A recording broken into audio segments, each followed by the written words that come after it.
حافظ احسان صاحب، اب آپ مجھے یہ بتائیں، کیونکہ آپ سارا دن کافی مصروف رہے، لوگ آپ سے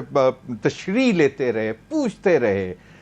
کہا یہ جا رہا ہے کہ اتنی کوئی خوشی نہیں منانی چاہیے پی ٹی آئی کو، آپ کو بھی ایسا لگتا؟ بسم اللہ الرحمن الرحیم. ضمیر بھائی، بات یہ ہے کہ آج کا جو فیصلہ آیا ہے اس کے 3 ایسپیکٹس ہیں. ایک اس کا ایسپیکٹ جو ہے وہ پولیٹیکل ایسپیکٹ ہے، دوسرا اس کا کانسٹیٹیوشنل ایسپیکٹ ہے،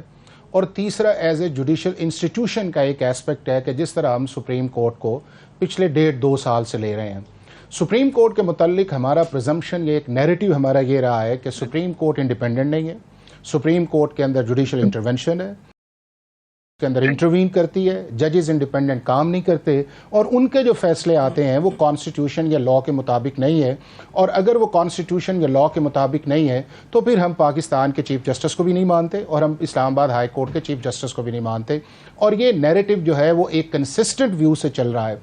آج کے فیصلے نے یہ ثابت کیا ہے کہ پاکستان کی سپریم کورٹ انڈیپینڈنٹ ہے، پاکستان کی سپریم کورٹ کے اندر کوئی جوڈیشل انٹرونشن نہیں ہے، پاکستان کی سپریم کورٹ کے اندر جو چیف جسٹس ہے اس کی کوئی ہیجمنی نہیں ہے، اس کا ایک ہی ووٹ ہے، اور وہ چیف جسٹس جو ہے منورٹی کے بھی اندر جا سکتا ہے. اور پاکستان کے اندر کوئی ایکسٹرنل ایلیمنٹ ایسا نہیں ہے جس کی 2 دن آپ کے سامنے ایک ایگزامپلز رہی کہ پتہ نہیں ججز کو کس طرح کیا جا رہا ہے اور کس طرح میٹنگز ہو رہی ہیں اور کس طرح انفلوئنس کرنے کی کوشش کی جا رہی ہے. تو میں یہ سمجھتا ہوں کہ یہ جو امپریشن، ویسے معذرت سے وہ کہا یہ جاتا ہے کہ وہ جو 6 ججز کا لیٹر تھا اس کے بعد شاید بہت زیادہ انڈیپینڈنس مل گئی. نہیں دیکھیں، میں آپ کو بتاؤں کہ پاکستان کا جو کانسٹیٹیوشن ضمیر ہے وہ ججی سے 3 ہی ڈیمانڈ کرتا ہے کہ میں بغیر کسی ڈر کے کام کروں گا، میں بغیر کسی فیور کے کام کروں گا، اور میں کسی ال ول کے ساتھ کام نہیں کروں گا. اگر تینوں کے اندر کسی ایک کیٹیگری کے اندر آپ فال نہیں کرتے تو آپ جج نہیں.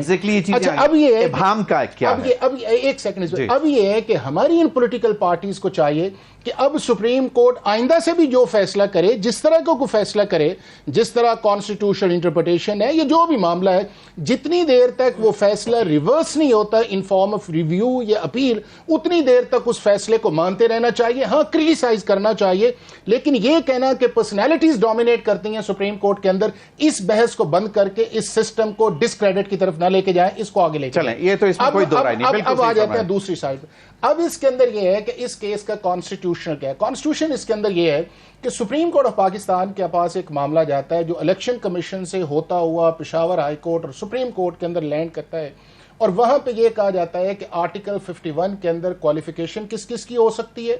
کس طرح ہو سکتی ہے، اور اس کے آگے جو پروسیس ہے 104 سیکشن کا یا رول 92-94 کا. اب اس سارے پروسیس کے اندر جو ہے کہ جو پہلا فیز الیکشن کا آتا ہے، اس کے بعد جو اگلی چیز جاتی ہے وہ یہ جاتی ہے کہ جنہیں ان کینڈیڈیٹس کے ریٹرننگ آفیسرز پہ بات کی گئی ہے، یہ بغیر کسی ڈر کے ایک ایفیڈیوٹ دیتے ہیں کہ ہم نے ایس آئی سی کو جوائن کر لیا ہے، اور وہ جوائن کرنے کے بعد ایس آئی سی ایک اپلیکیشن الیکشن کمیشن کو دیتی ہے، اور الیکشن کمیشن جب اس کو پروسیس کرنے لگتی ہے تو وہ یہ کہتی ہے کہ ہم نے ایز اے جنرل الیکشن کے طور پہ ایز اے پارٹی حصہ نہیں لیا. اب معاملہ یہ ہے کہ کیا ایس آئی سی آرٹیکل 51 کے اندر یا 106 کے اندر یا ان سیکشنز کے اندر فال کرتی ہے یا نہیں کرتی ہے، اس کے اوپر ایک فیصلہ آتا ہے اور وہ کہتے ہیں کہ فال نہیں کرتی.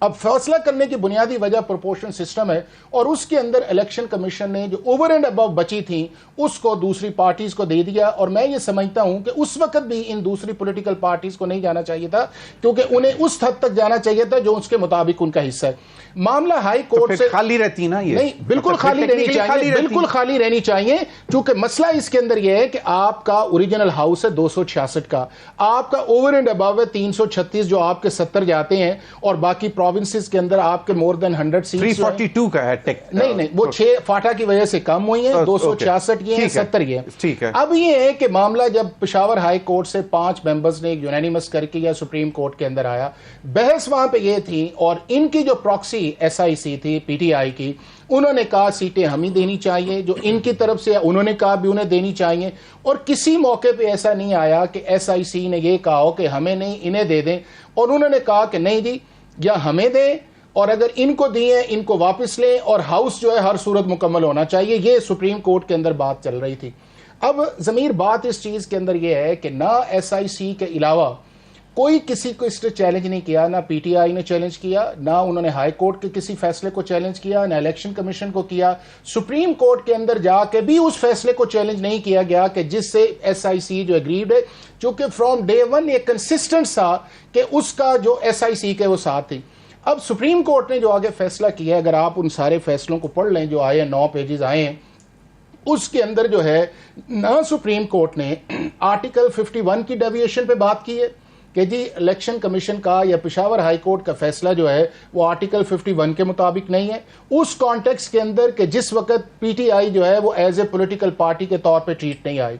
دوسرا اس چیز کے اندر یہ ہے کہ جس رول 92 کا ذکر ہے یا سیکشن 104 کا ذکر ہے، سپریم کورٹ آف پاکستان نے نہ ان کو سیٹ اسائڈ کیا ہے، نہ سسپینڈ کیا ہے، اور نہ ہی یہ ساری چیزیں تھیں جو وائریز آف لا کے اندر گئی تھی۔ اب سپریم کورٹ نے فائنلی جو کنکلوژن نکالا ہے، میں یہ سمجھتا ہوں کہ یہ جو کنکلوژن ہے یہ ریڈنگ انٹو دا کانسٹیٹیوشن ہے، یہ ری رائٹنگ انٹو دا کانسٹیٹیوشن ہے کہ ایک ایسا میٹر جو آپ کے پاس 185 کے اندر آیا ہے، نہ آپ 184 میں بیٹھے ہیں، نہ آرٹیکل 187 کے اندر کمپلیٹ جسٹس کے اندر گئے ہیں، آپ کے پاس ایک معاملہ آیا تھا کہ یہ مجھے ملنی چاہیے۔ سپریم کورٹ کے یونینیمسلی یہ کہہ دیا زیادہ لوگوں نے، جس کے اندر 11 ہے، کہ جی آپ ڈس انٹائٹل ہیں۔ جب وہ پارٹی ڈس انٹائٹل ہے تو سپریم کورٹ نے اندر آپ ان ساری دیکھیں تو سپریم کورٹ نے پھر ان کانسٹیٹیوشن پروویژنز کے اندر جو ہے ریڈنگ انٹو دا کانسٹیٹیوشن کر کے پھر وہ ایک سارا کیا، پی ٹی آئی کو دوبارہ ایک اینٹی ڈکلیئر کیا۔ آپ کا کہنے کا یہ مطلب ہے نا؟ نہیں، ایک ہی ہے، لیکن ابھی اظہر صدیق صاحب کا کہنے کا مطلب تھا کہ it was basically a larger question of interpretation of constitution and E C P rules, تو اس میں کوئی پرٹیکولر پارٹی کے حوالے سے، لیکن جو فیصلہ میں سن رہا تھا جس میں جو آنریبل چیف جسٹس نے پڑھا، اس میں سٹارٹ کی پہلی line he P T I کا انہوں نے نام لیا۔ دیکھیں یہ اس ساری پروسیڈنگز کے اندر آبزرویشنز آتی رہی تھیں کہ اگر پی ٹی آئی